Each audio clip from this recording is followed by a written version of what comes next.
el 8 de noviembre de 1793. Una mujer llamada Madame Roland fue ejecutada en la Plaza de la Concordia en París por haberse opuesto, por haber criticado los excesos de la Revolución Francesa. Una revolución que, por cierto, tanto ella como su esposo habían apoyado, pero que luego se había volcado contra ella. Enfrente del lugar de la ejecución, en la Plaza de la Concordia, había una estatua que representaba la libertad. Y cuenta la historia que Madame Roland, antes de ser ejecutada y mirando de frente a esta estatua, pronunció estas famosas palabras: «Oh libertad, cuántos crímenes se cometen en tu nombre». Poderosa frase. «Oh libertad, cuántos crímenes se cometen en tu nombre». Lamentablemente son muchas las barbaridades que se llevan a cabo por causa de una libertad mal comprendida y por causa de una libertad mal aplicada, como la mujer que piensa tener libertad de hacerse un aborto sin importar el ser humano que se está desarrollando en su vientre. Ahora, mis hermanos, no olvidemos, porque es muy fácil, ¿verdad?, criticar a la gente de afuera. No olvidemos ni por un momento que los cristianos también podemos hacer mucho daño en nombre de la libertad. Y eso es precisamente lo que Pablo trata en el capítulo 14 de su carta a los Romanos, que empezamos a estudiar la semana pasada. Recuerden que algunos miembros de la iglesia en Roma provenían de un trasfondo judío. Y por lo tanto, a ellos se les hacía muy difícil desconectarse, se les hacía difícil despegarse de todas las leyes del Antiguo Testamento, de la ley de Moisés, concernientes a la dieta, a lo que ellos podían comer, a lo que no podían comer y cómo podían comerlo, y a la celebración de ciertas fiestas religiosas. Y Pablo en este capítulo califica a estos hermanos, a estos creyentes, como débiles en la fe. No porque tuvieran una fe débil, sino por la debilidad de sus conciencias mal informadas. Vean el versículo 2. Uno tiene fe, es decir, uno cree que es legítimo, esa es la idea de la palabra fe ahí, uno cree que es legítimo comer de todo. Pero el que es débil solo come legumbres. ¿Por qué? Porque él cree que no es legítimo comer de todo. De manera que él es débil en la fe. Esa división entre los hermanos débiles, los de una conciencia mal informada, y los hermanos fuertes que tenían una conciencia bien informada, estaba generando un conflicto que amenazaba la unidad y el bienestar de la iglesia en Roma. Y como decía Marcos hace un momento, eso no se circunscribe únicamente al primer siglo de la era cristiana. Eso es algo que ha estado ocurriendo a través de toda la historia de la iglesia, y de la cual la iglesia bíblica del Señor Jesucristo no está exenta de ese peligro. Por un lado, los débiles estaban criticando, estaban condenando a los que no tenían los mismos escrúpulos que ellos tenían con respecto a esas cosas que eran moralmente neutras. Y por el otro lado, los hermanos fuertes estaban despreciando, estaban menospreciando a los débiles y siendo muy insensibles con las dificultades de conciencia con las que ellos estaban lidiando. De manera que ambos grupos, los fuertes y los débiles, estaban faltando a la ley del amor. No se estaban vistiendo de Cristo. Recuerden que esa es la última exhortación del capítulo 13 de la carta a los Romanos. Vestíos del Señor Jesucristo. Y si algo caracterizaba al Señor Jesucristo era su amor. Es su amor. ¿Cómo resuelve Pablo este problema? Defendiendo la libertad de ambos grupos, a vivir a la luz de sus conciencias. Ambos grupos tenían libertad a vivir conforme a sus conciencias. Vean el versículo 3. El que come no menosprecia al que no come. Y el que no come no juzgue al que come, porque Dios lo ha aceptado. Dios lo ha aceptado. Es interesante notar todas las veces que Pablo se refiere a Dios en los primeros 12 versículos del capítulo 14. Es impresionante. 9 veces Pablo usa el término Señor. 5 veces usa el nominativo Dios. Y 1 vez el nombre de Cristo. Eso hace 15 veces en total en 12 versículos. ¿Saben lo que eso significa? ¿Qué aplicación práctica nosotros podemos extraer de eso? Que el énfasis de Pablo es que solo Dios es el Señor de nuestras conciencias. Y es delante de Él que debemos vivir. Es buscando la aprobación de Dios que debemos vivir, no la aprobación de los hombres. Mi hermano amado, procura agradar a Dios en todo lo que tú haces. Procura agradar a Dios. Pablo se opuso tajantemente a que en la iglesia en Roma se forzara a todo el mundo a someterse a una lista de reglas en asuntos en los que Dios no había legislado en su palabra. Pablo se opuso a eso. Ahora recuerden, mis hermanos, que aquí no estamos hablando de cosas pecaminosas, porque ahora han surgido líderes cristianos que dicen, bueno, la homosexualidad es un asunto de cada cual, que cada cual que decida eso. No. Eso no es un asunto de cada cual, porque Dios lo prohíbe en su palabra. La borrachera, Dios la prohíbe en su palabra. Mi hermano, mi hermana, si tú te pasaste de contento tomando alcohol y eso está afectando tu forma de comportarte, tú has pecado contra Dios. La borrachera es un pecado, y es un pecado condenado en las Escrituras. Ahora, cada creyente es responsable ante Dios por las decisiones que toma en cosas que Dios no ha prohibido, en cosas que no son esenciales ni son pecaminosas. Vean el versículo 9. Porque para esto Cristo murió y resucitó. ¿Para qué? Para ser Señor tanto de los muertos como de los vivos. ¿Qué es un Señor? Un Señor es un Señor. Es un amo.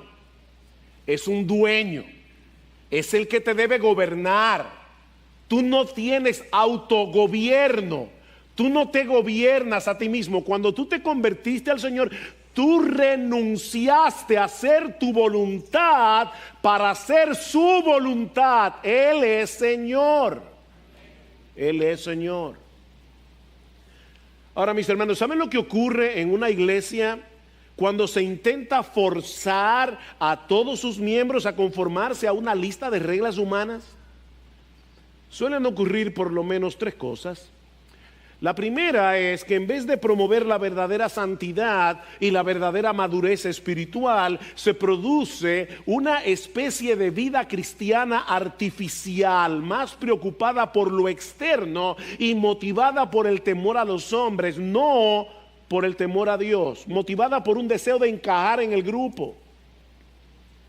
La segunda es que en la generalidad de los casos, los que se someten más fielmente a las reglas se llenan de orgullo y se vuelven hipercríticos. Y lo tercero que ocurre es que se termina dando importancia a lo que no tiene tanta importancia y minimizando lo que sí la tiene. Es increíble cómo en los evangelios los fariseos quisieron matar a Cristo porque según sus reglas Él estaba violando el día del Señor. O sea, como Él está violando el día del Señor, vamos a matarlo. El asesinato es menor que violar el día del Señor. Es increíble a dónde puede llegar una persona legalista. Legalista se ocupa de muchas cosas externas, pero por ejemplo, normalmente los legalistas son unos chismosos. Y resulta que el chisme es fuertemente condenado en la Biblia. Solamente tienes que leer el libro de Proverbios. Pero al legalista no le importa chismear, siempre y cuando se conforme con sus listas externas. Ahora, mis hermanos, ¿significa eso que yo puedo disfrutar de mi libertad cristiana y olvidarme por completo de lo que mi conducta está produciendo en otros? Por supuesto que no. Así como Pablo se cuidó de no promover en la iglesia la tiranía del hermano débil, como vimos la semana pasada, así también se opuso a la actitud desconsiderada e insensible que estaban manifestando algunos hermanos fuertes. Y eso es precisamente lo que nosotros vamos a considerar en la mañana de hoy. El ejercicio de la libertad dentro del marco del amor. No somos libres de no amar. Si tú eres cristiano, tú no eres libre de no amar. De manera que el ejercicio de tu libertad cristiana debe ser llevado a cabo dentro del marco, dentro de los límites del amor cristiano. Hay al menos 3 exhortaciones que Pablo dirige a los hermanos fuertes en este capítulo. Así que todo este mensaje son aplicaciones. 3 exhortaciones de Pablo a los hermanos fuertes. La primera es: reciban al débil en la fe. Capítulo 14, versículo 1. Aceptad al que es débil en la fe. Acéptenlo. Recíbanlo. Esta palabra significa darle una bienvenida de corazón. No es tolerarlos a regañadientes en la iglesia. No, hermanos. Recíbanlo como hermanos y hermanas que fueron comprados con la sangre de Cristo. Denle la bienvenida para edificarse mutuamente. Noten que Pablo les dice explícitamente que no debían recibirlos para juzgar sus opiniones, o como dice la Reina Valera, para contender con ellos por sus opiniones. No, mis hermanos, esa actitud de condenarse mutuamente tiene que cesar de inmediato en la iglesia. Vean el versículo 3 otra vez. El que come, que no menosprecie al que no come, y el que no come, que no juzgue al que come. ¿Por qué? Porque Dios lo ha aceptado. Y esta es la misma palabra del versículo 1. Dios le ha dado la bienvenida en su familia. Dios lo ha adoptado como hijo. Y la pregunta es: ¿cómo es posible que nosotros condenemos y rechacemos a aquellos a quienes Cristo ha recibido plenamente? Vean el versículo 7 del capítulo 15. Por tanto, aceptaos. La misma palabra otra vez. Aceptaos los unos a los otros como también Cristo nos aceptó para la gloria de Dios. Mis hermanos, Dios es más glorificado. Dios es más ampliamente glorificado en una iglesia donde los hermanos se aman entre sí a pesar de la diversidad de opiniones que tienen en cuanto a la práctica de la libertad cristiana, que en otra iglesia donde un grupo quiere obligar al resto a someterse a sus reglas. Dios es más glorificado en una iglesia donde hay diversidad de opiniones con respecto a estas cosas. Por supuesto que los hermanos débiles debían seguir avanzando hacia una conciencia mejor informada, y los fuertes deberían desear eso. Pero ¿saben qué, mis hermanos? Eso no sucede en un clima de intolerancia. Eso no sucede que los hermanos débiles avancen en sus conciencias para tener conciencias mejor informadas en un clima de intolerancia y discusiones inútiles. Tenemos que tener paciencia y esperar que todos sigan avanzando hacia la madurez en Cristo. Eso es lo que Pablo dice en Efesios capítulo 4, versículo 13 al 15. Dios ha dado pastores y maestros. ¿Para qué? A fin de perfeccionar a los santos, a todos los santos, para que hagan la obra del ministerio, hasta que todos lleguemos a la unidad de la fe y del conocimiento del Hijo de Dios, a la medida del varón perfecto que es Cristo. ¿Cómo hacemos eso? Dice Pablo en el versículo 15, hablando la verdad en amor. Hablando la verdad en amor unos con otros. En la iglesia se da un fenómeno que no deja de ser tristemente interesante, y es que muchos creyentes que han avanzado un poco en el entendimiento de ciertas cosas, luego olvidan el largo camino que tuvieron que recorrer para llegar a ese entendimiento. Es lo que pasa muchas veces con creyentes que se convirtieron en iglesias arminianas, es decir, que no creen en la soberanía de Dios, en la salvación de los pecadores, aunque ellos dicen que sí, pero no lo creen en la práctica. Entonces estos creyentes que vienen de iglesias que no creen en la soberanía de Dios absoluta, en la salvación de los pecadores, de repente comienzan a entender que Dios es soberano. De repente entienden las doctrinas de la gracia, la doctrina de la depravación total, la doctrina de la elección incondicional, de la perseverancia final de los santos y todo eso, y entonces comienzan a tratar a los arminianos con dureza. Y uno tiene que preguntarle, ¿y tú de dónde vienes? Eso es orgullo doctrinal. Eso es orgullo teológico. Y el orgullo, mis amados hermanos, no importa el apellido que tenga, es pecaminoso. Tienes que tener paciencia. Defiende con gracia las doctrinas de la gracia. Y lo mismo ocurre con aquellos creyentes que vienen de un trasfondo legalista y luego entienden la libertad cristiana, entienden la doctrina de la libertad cristiana, y entonces comienzan a cortarle la cabeza a todos los legalistas. Mire, déjenme decirles algo. Una de las cosas por la que esta iglesia tiene que pedir perdón es porque en sus primeros años nosotros fuimos con buena intención una iglesia bastante legalista. Y de hecho no es que tenemos que pedir perdón, es que nosotros hemos pedido perdón.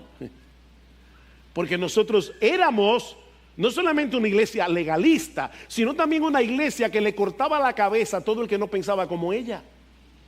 Obviamente no de manera literal, sino con nuestras palabras. Éramos muy duros criticando a los demás. Hace muchos años nosotros tuvimos que ir a algunos pastores y pedirles perdón. Mis hermanos, eso es parte de nuestra historia. Nosotros venimos de ahí. Es como yo le decía a alguien el otro día: mira, yo entiendo perfectamente a los legalistas.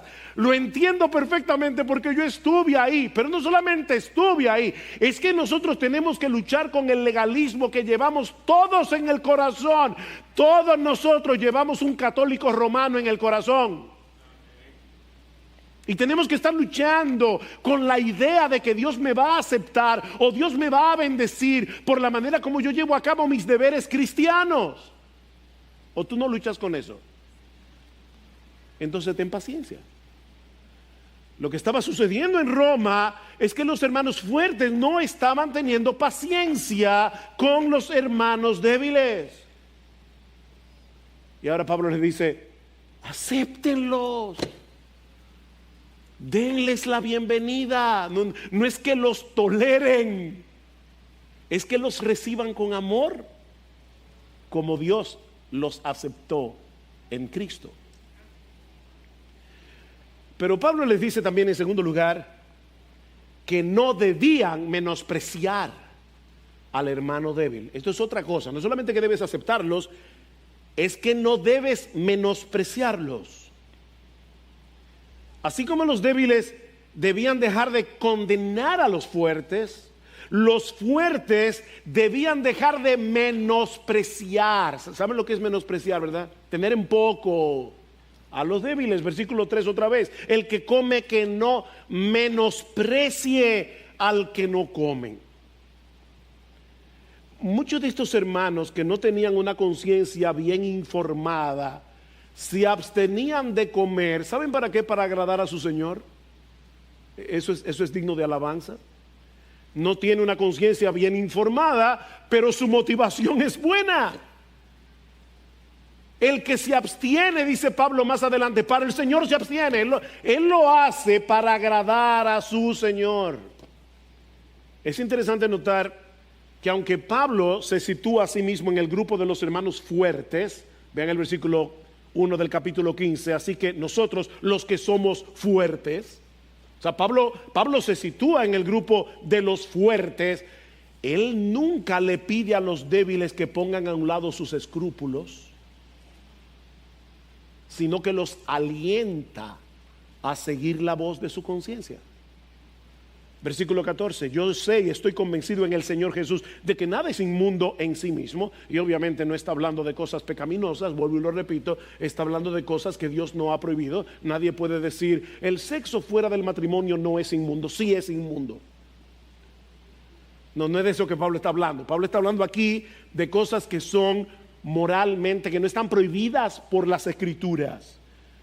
Estoy convencido en el Señor Jesús de que nada es inmundo, pero para el que estima que algo es inmundo, para él lo es. Así que si tú crees que es inmundo, no lo hagas. Versículo 23, pero el que duda, si come se condena. ¿Por qué? Porque no lo hace por fe, y todo lo que no proviene de fe es pecado.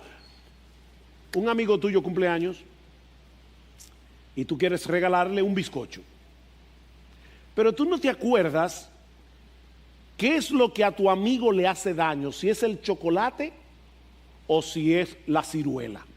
Hay algo a lo que tu amigo es alérgico, pero tú dices, bueno, yo no tengo mucho tiempo ahora mismo para estar averiguando eso, así que le voy a comprar de ciruela.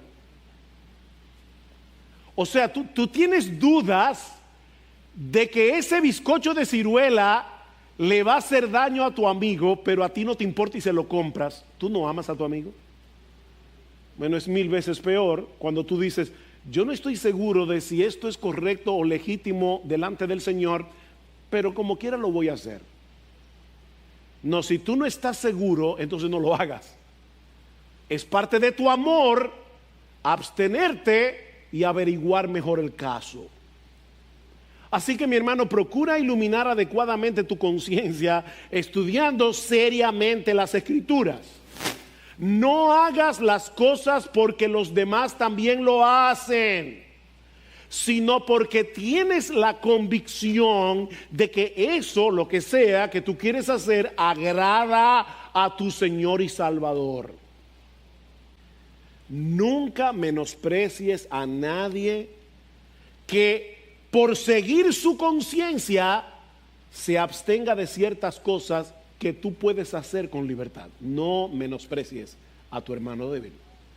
Pero hay algo más que Pablo dice a los fuertes, y es ahora el resto de mi sermón, y es que nosotros debemos limitar la práctica de nuestra libertad por amor al hermano débil. Debemos estar dispuestos a limitar la práctica de nuestra libertad por amor al hermano débil. Versículo 13, por consiguiente ya no nos juzguemos los unos a los otros, sino más bien decidid esto, y ahorita van a ver por qué pongo énfasis en estas dos palabras, juzgar y decidir. No poner obstáculo o piedra de tropiezo al hermano. Aquí hay un juego de palabras que no se percibe claramente en español, y es que la palabra que se traduce como juzgar es la misma palabra que se traduce como decidir.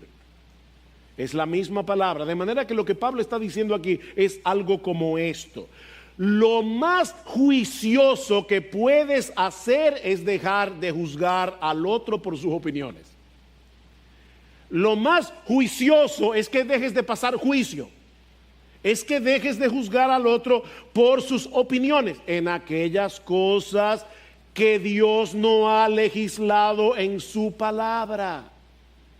Lo más juicioso, dice Pablo, es que dejes de juzgar y hagas todo lo que esté a tu alcance para que el otro no tropiece por causa de lo que nosotros hacemos en nuestra libertad. Versículo 14, yo sé y estoy convencido en el Señor Jesús de que nada es inmundo en sí mismo, pero para el que estima que algo es inmundo, para él lo es.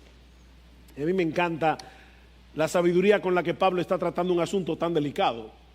Por un lado, él le da la razón al fuerte, ¿se dieron cuenta? En una forma muy sutil, él está diciendo, es que el fuerte tiene razón, en que comer carne en sí mismo no es inmundo.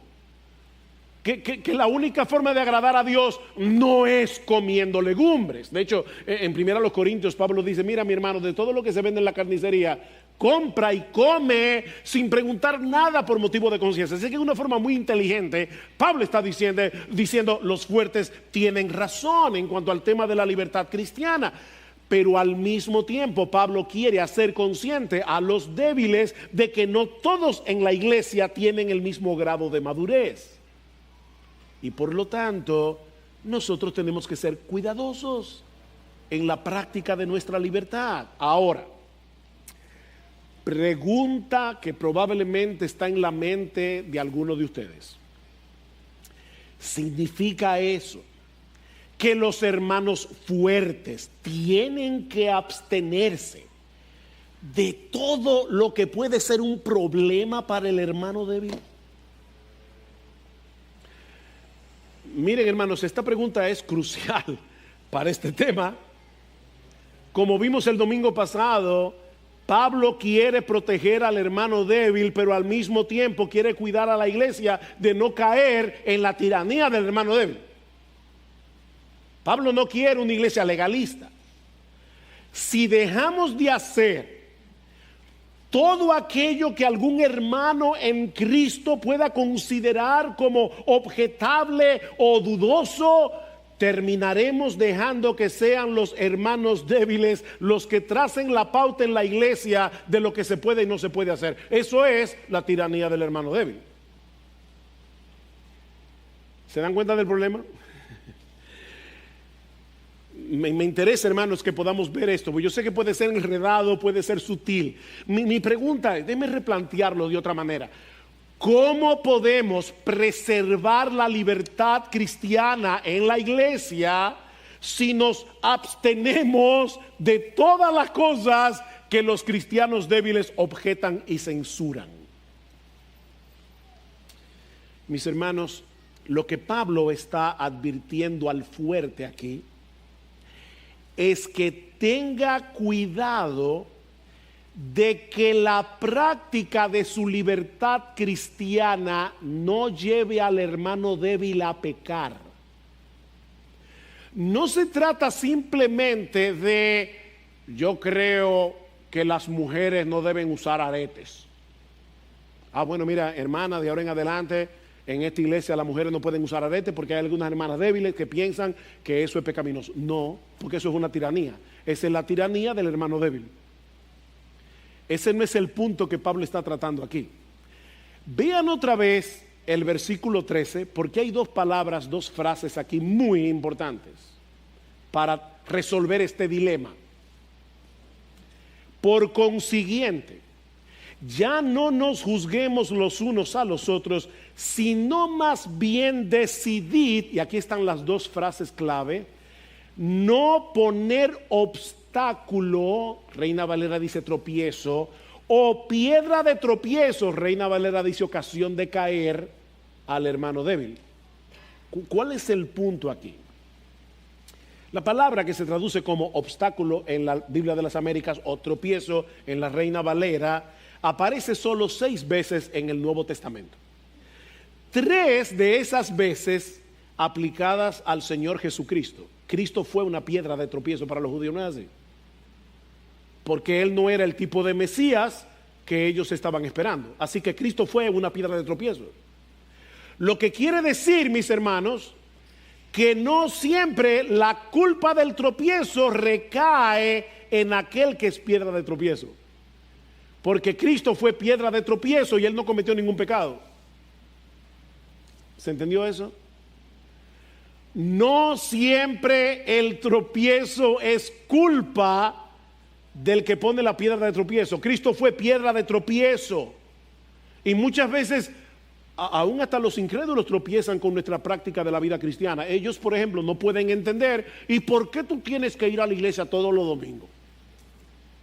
O sea, Ellos pueden ver una serie de Netflix de 50 episodios, pero ir a la iglesia los domingos para él es exagerado.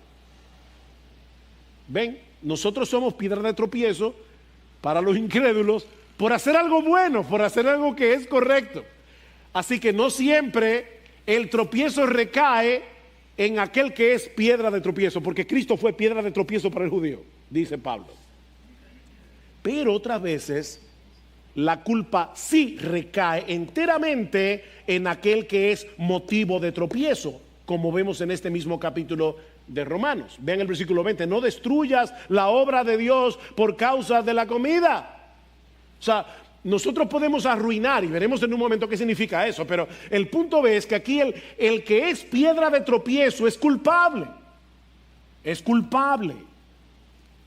La otra expresión que usa Pablo es ocasión de caer, que es la traducción de una palabra griega, escándalo en griego, de donde proviene nuestra palabra escándalo en español. Esta palabra aparece 15 veces en el Nuevo Testamento y tiene un significado muy similar al de piedra de tropiezo. Varias veces se usa para referirse otra vez a Jesucristo. No dice en 1 Corintios capítulo 1 versículo 23 que Cristo es piedra de tropiezo para los judíos. Cristo crucificado es piedra de tropiezo para los judíos. Pero otras veces el Nuevo Testamento usa esa expresión para referirse a aquellos que hacen tropezar a otro con su conducta. Entonces, ¿cuál es la directriz que Pablo está dando en este pasaje a los hermanos fuertes? Quizás el mejor comentario lo encontramos en 1 Corintios capítulo 8. La Biblia se interpreta con la Biblia. Escuchen lo que dice Pablo en 1 Corintios 8, 9 al 10, en el contexto de comer carne sacrificada a los ídolos o no. Resulta que en Corinto, una ciudad pagana, muchos se convirtieron al Señor, venían de un trasfondo idólatra y algunas carnes eran sacrificadas a los ídolos. A los idólatras llevaban un buey, una vaca a sacrificar al ídolo. A veces no toda la carne que era sacrificada era consumida en el sacrificio. ¿Qué hacían los sacerdotes con esa carne? La vendían a la carnicería. Entonces, ahora comienzan los hermanos de Corinto. ¿Es correcto que un cristiano coma un filete que fue sacrificado previamente a los ídolos? Algunos cristianos fuertes decían, ¿y por qué no? Porque para colmo esa carne era más barata que las otras. Entonces, la pregunta es, ¿pueden los fuertes comerse un filete que fue de una vaca sacrificada a los ídolos? Los fuertes decían, un ídolo nada es, ¿cuál es el problema? Los débiles decían, bueno, a mí cuando me como esa carne me da la impresión de que estoy adorando otra vez al ídolo que yo adoraba cuando era inconverso. Pues no te la comas tú, pero no me critica a mí por comérmela, y más que más barata. Ese era el problema en Corinto. Ahora escuchen cómo Pablo lidia con ese problema. Mas tened cuidado. O sea, Pablo le dice, tú tienes libertad de comerte la carne que fue sacrificada a los ídolos.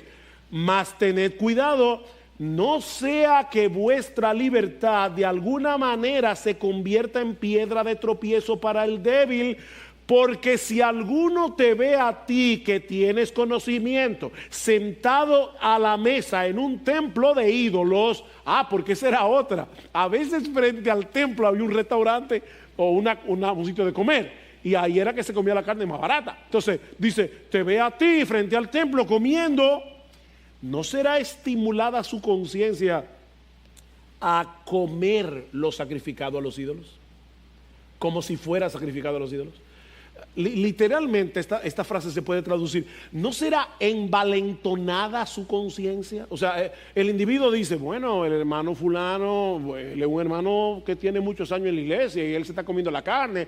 Yo como quiera a veces pienso que estoy teniendo comunión con el ídolo si me como la carne que fue sacrificada a los ídolos, pero como él lo está haciendo, déjame hacerlo yo también. No lo hagas, le dice Pablo al débil, porque tú estás violando tu conciencia. El fuerte puede hacerlo porque él no está violando su conciencia, pero el débil no. Ahora, ¿qué le dice Pablo al fuerte?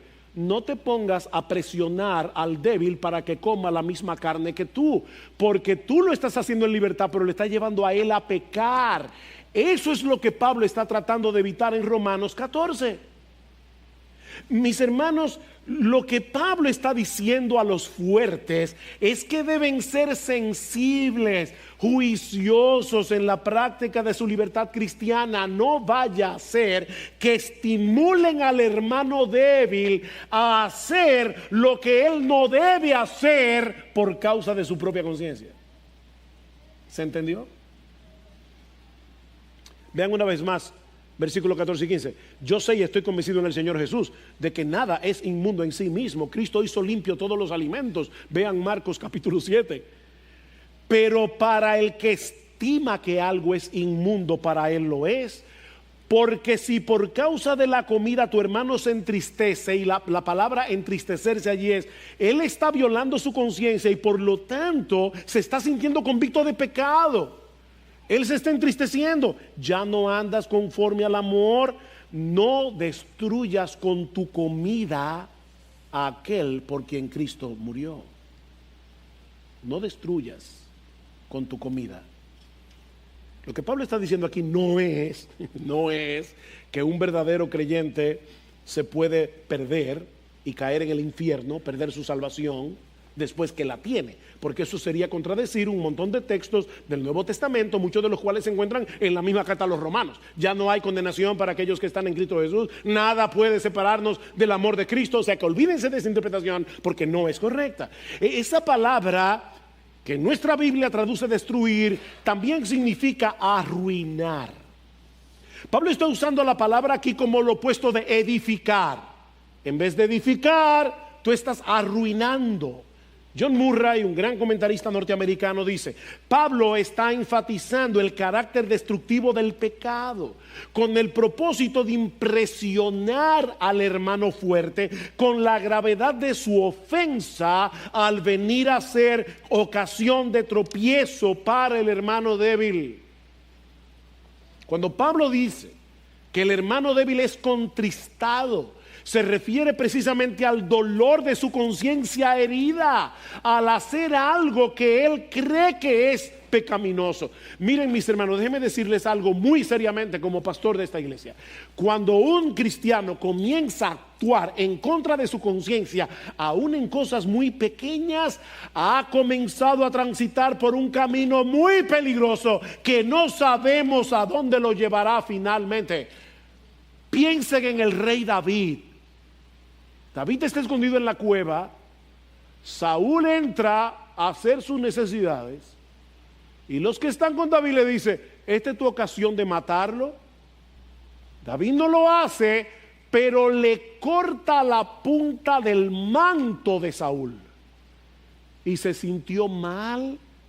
David se sintió mal por haberle cortado la punta del manto. Y uno se pregunta cómo un individuo que en ese momento, escondido en la cueva, tenía una conciencia tan sensible, llegó a tomar la mujer de otro, a acostarse con ella y provocar indirectamente su asesinato.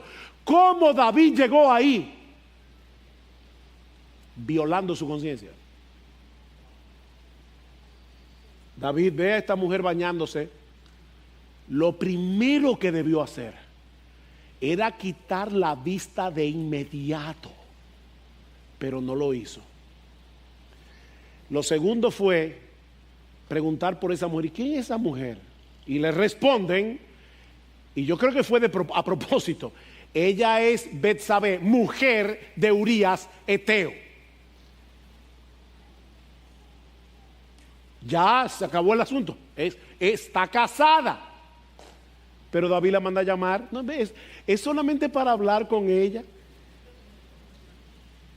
Termina acostándose, embarazándola, y después quiere resolver el problema ocultando su pecado y matando a Urías. Increíble cómo el hombre conforme al corazón de Dios llegó ahí.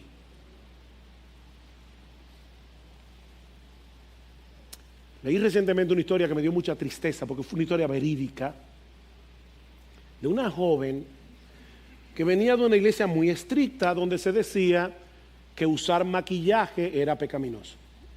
Esta joven estudiaba el bachillerato, ya estaba en la escuela superior, donde habían otras cristianas que venían de iglesias que no tenían esa misma convicción. Lamentablemente, estas jóvenes cristianas comenzaron a presionar a esta otra porque no usaba maquillaje. ¿Y qué hizo ella finalmente? O que ella comenzó a usar maquillaje cuando salía de la casa y se lo quitaba cuando iba a regresar. La presión fue tan grande que esta muchacha comenzó a violar su conciencia. Ahora, debo decir, la Biblia no prohíbe que las mujeres usen maquillaje. Dice que se adornen con pudor y modestia, o sea, con un sentido juicioso. No te adornes como Jezabel, pero la Biblia no prohíbe el adorno.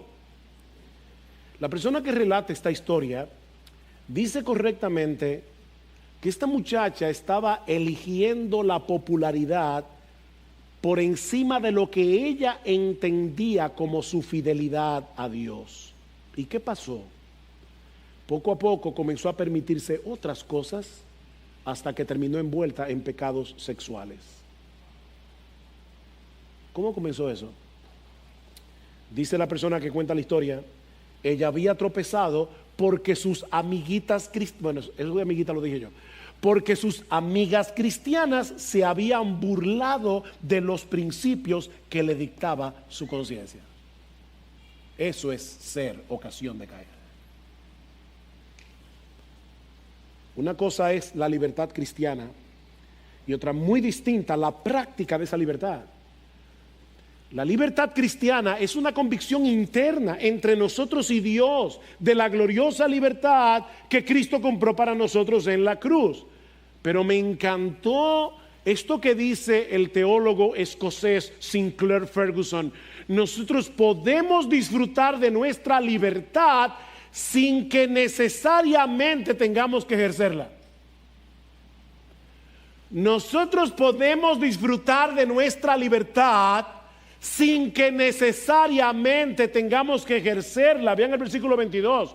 La fe que tú tienes, tenla conforme a tu propia convicción delante de Dios. Es un asunto entre tú y Dios. Tú no tienes necesariamente que practicar en toda circunstancia y en todo lugar lo que tú entiendes que es tu libertad.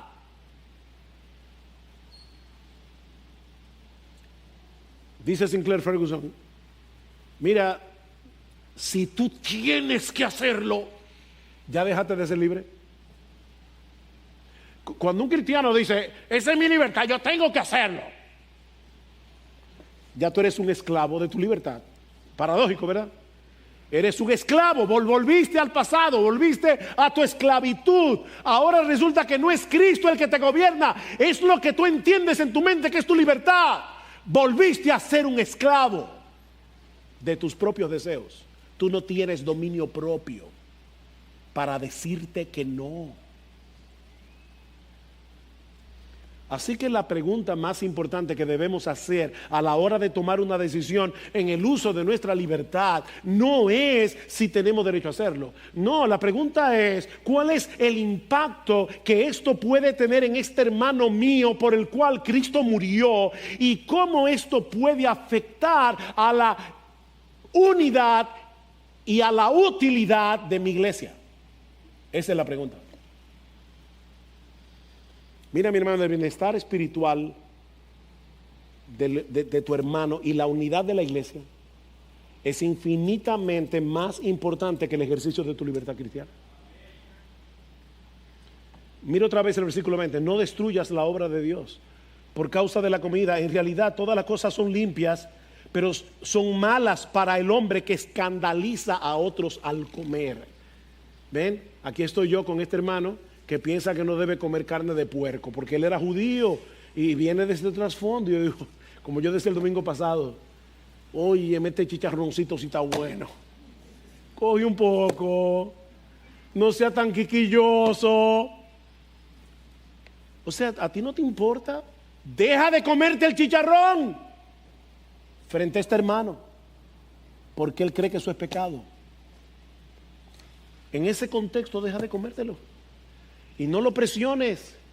Es mejor, oigan lo que dice Pablo, versículo 21, es mejor no comer carne, ni beber vino, ni hacer nada en que tu hermano tropiece.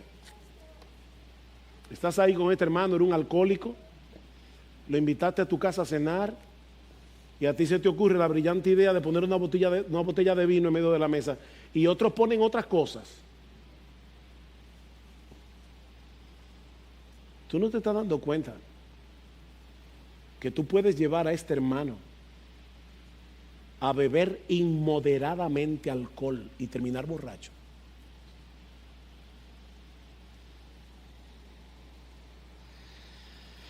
¿A qué se refiere Pablo cuando dice no destruyas la obra de Dios? Yo creo que se refiere muy probablemente, y muchos otros exégetas también, a la unidad de la iglesia. No destruyas la obra de Dios. No, Dios está edificando su iglesia para su gloria. No destruyas la obra de Dios.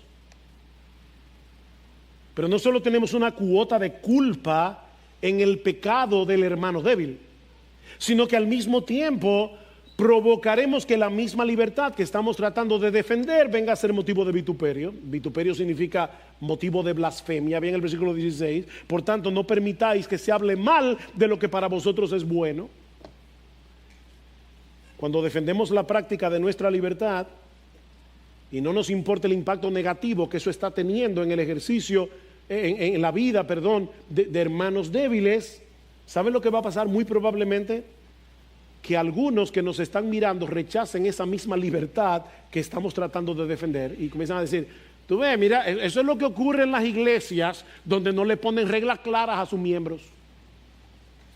Fíjate, tú no te estás dando cuenta que tú estás pisoteando la libertad cristiana. En vez de defenderla, en vez de que se hable bien de tu libertad, estás destrozando la libertad.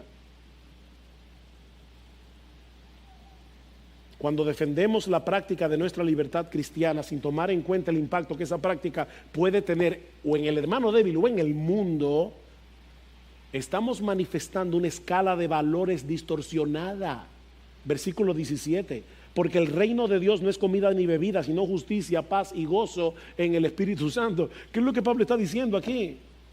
Esa es la única vez que Pablo menciona el reino de Dios en la carta a los Romanos. Así que es importante.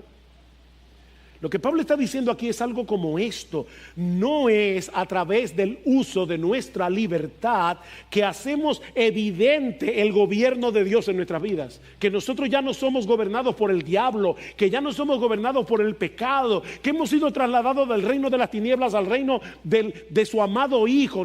No es a través del uso de nuestra libertad que nosotros manifestamos el gobierno, ese es el reino de Dios, el gobierno de Dios sobre nosotros, sino a través de una vida santa, a través de una convivencia pacífica y el gozo que tenemos en el Evangelio de Jesucristo, no en que yo puedo hacer esto, puedo hacer aquello. Amén. Y una vida santa, una convivencia pacífica y el verdadero gozo cristiano solo lo produce el Espíritu Santo. Tú estás andando en control del Espíritu cuando tú manifiestas una vida santa, convivencia pacífica y gozo en el Evangelio. Eso lo produce el Espíritu de Dios. Y ahora Pablo sigue diciendo, es parte de nuestro servicio a Cristo hacer un uso juicioso y considerado de nuestra libertad cristiana. Versículo 18, porque el que de esta manera sirve a Cristo, es aceptable a Dios y aprobado por los hombres. Aprobado por los hombres. Así como el mal uso de nuestra libertad puede hacer que la iglesia cargue con el reproche de otros creyentes y del mundo, así también el uso juicioso de nuestra libertad provocará palabras de alabanza y de aprobación. Es lo que Pablo está diciendo en el versículo 18. ¿Qué debemos hacer entonces? Versículo 19. Así que procuremos lo que contribuye a la paz y a la edificación mutua. Esta palabra que Pablo usa aquí puede ser traducida también como perseguir. Perseguir, busquen afanosamente todo aquello que contribuye a la paz y a la mutua edificación. Fuertes y débiles, persigan la paz y la edificación en la iglesia. Si una iglesia tiene un sano ministerio de enseñanza desde el púlpito, ¿saben lo que va a suceder? Que los débiles tendrán una conciencia cada vez mejor informada. Pero otros vendrán, ¿no es así? Y puede ser que al principio también tengan conciencias débiles, así que ese proceso no terminará hasta que Cristo vuelva. Hasta que Cristo vuelva vamos a tener que tener cuidado con el uso de nuestra libertad cristiana. Vamos a tener que ser guiados por el Espíritu de Dios. Así que, hermanos, demos gracias a Dios por la libertad que tenemos en Cristo. Qué bueno que ya no tenemos todas esas reglas dietéticas del Antiguo Testamento. Qué bueno que ya no tenemos que guardar todos esos días. Pero, mis hermanos, pidamos en oración un corazón apasionado por Cristo, por el Evangelio y por su iglesia. ¿Y saben qué? Todas las cosas van a caer en su lugar. Al final de cuentas, es de eso que se trata el capítulo 14 de Romanos. La semana pasada decíamos que la forma como manejamos las cosas no esenciales en la iglesia es un asunto esencial. ¿Y por qué decíamos eso? Es esencial porque tiene que ver con la gloria de Cristo, tiene que ver con nuestro testimonio al mundo, tiene que ver con nuestro aprecio por la obra que Cristo llevó a cabo en la cruz. Mira, Cristo está llevando a cabo su obra a través de la iglesia. Somos nosotros los que predicamos el Evangelio a los perdidos. Somos nosotros los que, hablando la verdad en amor, nos edificamos mutuamente. Así que nosotros estamos haciendo la obra de Cristo, estamos edificando la obra de Cristo. Y ahora yo te pregunto, ¿estás contribuyendo tú al avance de esa obra o tú la estás dificultando e incluso arruinando por insistir en el ejercicio de tu libertad cristiana? Mira a tus hermanos alrededor de ti. Mira a tus hermanos a tu alrededor y piensa en cada uno de ellos como una obra de arte en desarrollo. Cristo está dibujando su imagen en el lienzo de la vida de tu hermano y tú le estás tirando encima un bote de pintura.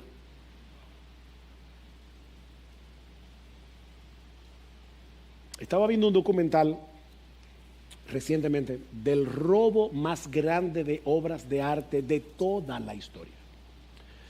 Resulta que el 18 de marzo de 1990, unos ladrones disfrazados de policía penetraron en el Museo Isabella Stewart Gardner en la ciudad de Boston y robaron obras de arte en ese tiempo, 1990, con valor de $500 millones.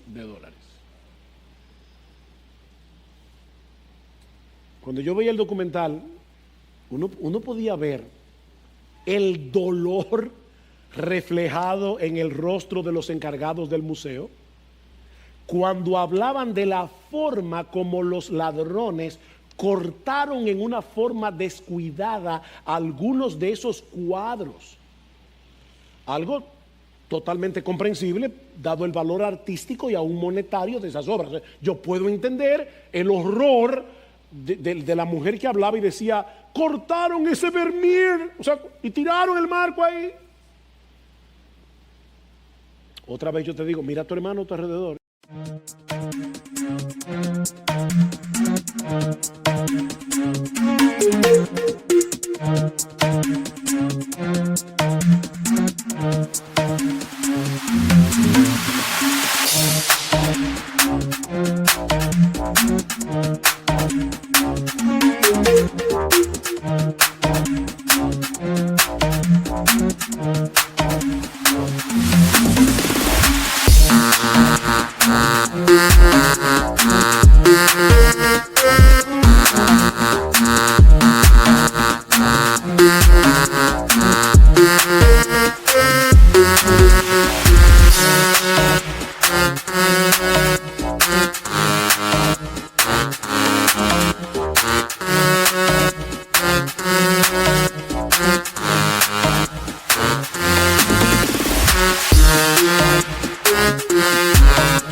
Mira la iglesia como un todo.